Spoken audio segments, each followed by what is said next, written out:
Hey guys, before we get started, just double check if you're subscribed, and if you're not and you think it's worth it, I would greatly appreciate your support. Alright, let's go! What's up, Barefoot Nation? Today I'm going to be refreshing this tired old container. You can see here, these plants have been growing in this pot for probably about 2 or 3 years even, and the soil is probably just exhausted. So as you can see, this pot here is sitting out on the lawn, and it was I had just watered it. And so the first thing I'm going to do is turn it on its side, as you see, and then I have a couple tools here. One of them is my trusty all-steel spade. This guy is actually going to be a lot more necessary than you think because these plants have been in this pot for so long. Not as much with the calathea, but the bird of paradise and the pineapple sage I'm thinking are going to be really well rooted. So I'm going to start with my little trowel.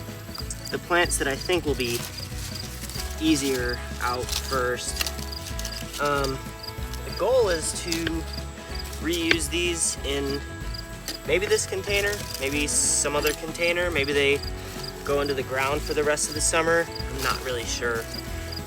Old potting soil is gonna be a ton of tags in here too, just because of all the different annuals I've planted in here over the years. Old potting soil is just fine to reuse in your landscape, but it's just, you know, basically void of nutrients. Totally not surprised this calathea popped right out. I'm already starting to, you can see all the roots of the pineapple sage. Now, I don't remember if this is a frost tolerant container or not. It might be. I have a tendency to get those, even though they're more expensive, because, oh, those are the anthurium roots. Interesting. Now I'm gonna rotate this.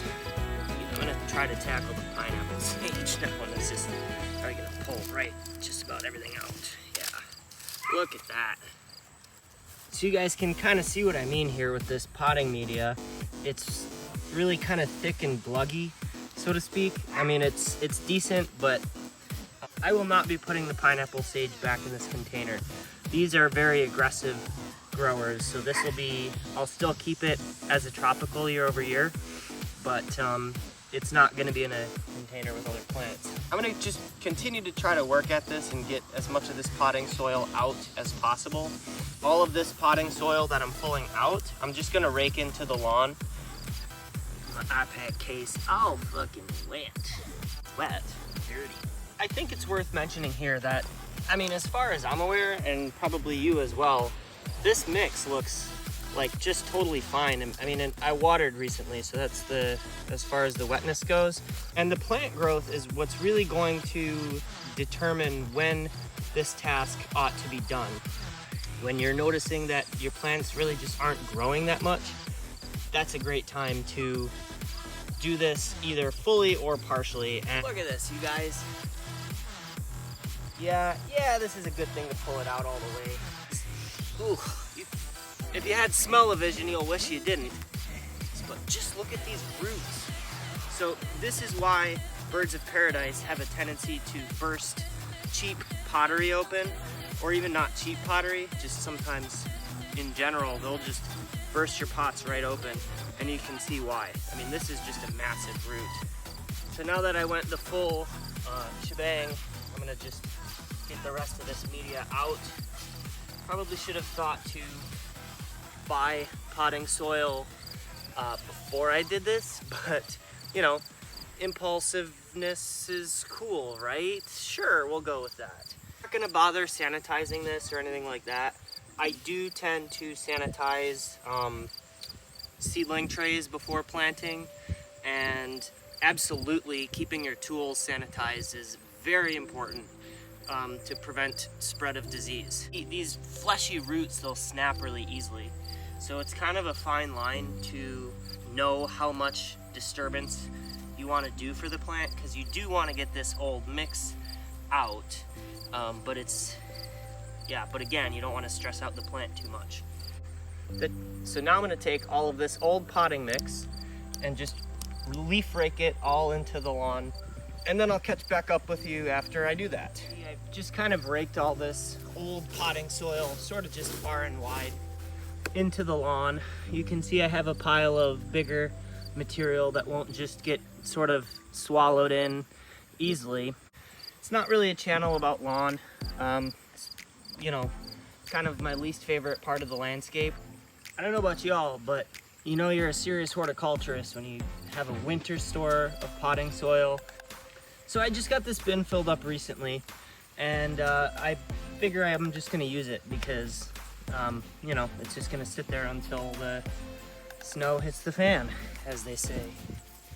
So, one of the things that I do not do, guys, is put garbage and pots turned upside down and all sorts of stuff like that, all sorts of stuff like that in the bottom of these pots, because this is a big pot and it's gonna be quite heavy to move inside when the time comes, but this is all that the plant has as far as nutrients, water, and that sort of stuff. So I don't like to fill it up with more garbage just to reduce cost, because I only do this with the refresh every, you know, 2 to 5 years with something like a bird of paradise.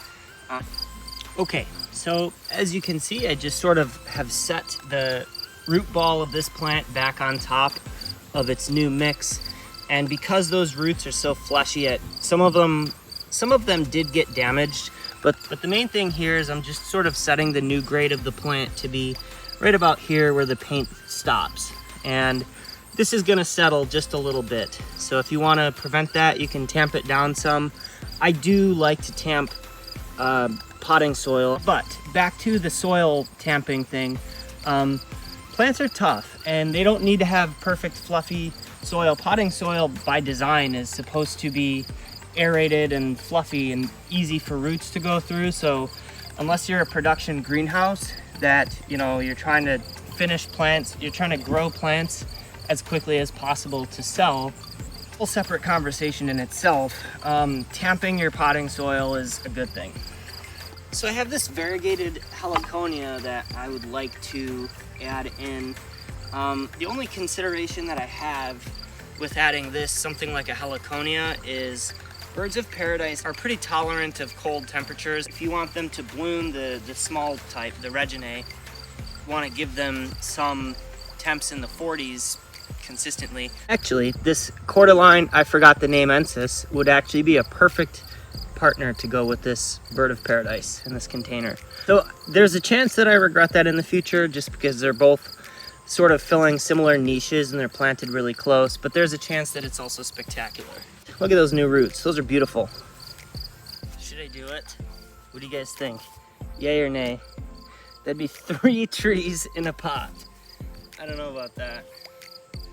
All right, y'all, here's what I got so far. So, in the center, of course, we have our Mandela's Gold bird of paradise. And keep in mind, it's not gonna be a dramatic before and after, because this is refurbing plants that I have as it is that were struggling. Somewhat like this that you can see, so the cordyline is gonna be in the back. The bird of paradise is gonna be kind of middle to front-ish. So what I wanna do is add in, because it's September, there's really not annuals available. I mean, some places still have like some of the really leftover stuff. I'm gonna put this bromeliad in there, which is not a leftover, but a beautiful plant. And so this will be kind of the front and center bit of the container. The way I had the bromeliad situated in the garden, you can see it's definitely got a face. So I'm gonna point the part that's growing outwards towards the sun back where it should go. Kind of distracted by a yellow jacket that's like really interested in digging into a boulder for some reason. I'm not sure why. I think the bromeliad is really what makes it look amazing and really pop for, you know, to actually have that instant refurb feel. I do still have a space right here that something is gonna get planted in there, but I just don't know what something is yet. The one thing that you'll also notice, or that maybe you didn't notice, is I did not add in any fertilizer. Alright guys, I hope you enjoyed the video. Drop it down in the comments if you've had a tropical plant for so long that you have to refresh the soil, and if you know what that stank that I was talking about smells like. So if you haven't already, be sure to drop me a big old thumbs up. So do me a favor and drop me a comment down below. I would love to hear from you. Be nice down there. If you're not nice to me, I won't be nice back. And make sure to do all the YouTube-y things to support the channel, hype the video, if you think that it's worth hyping. So anyways, guys, I can't wait to see you on the next one. Peace!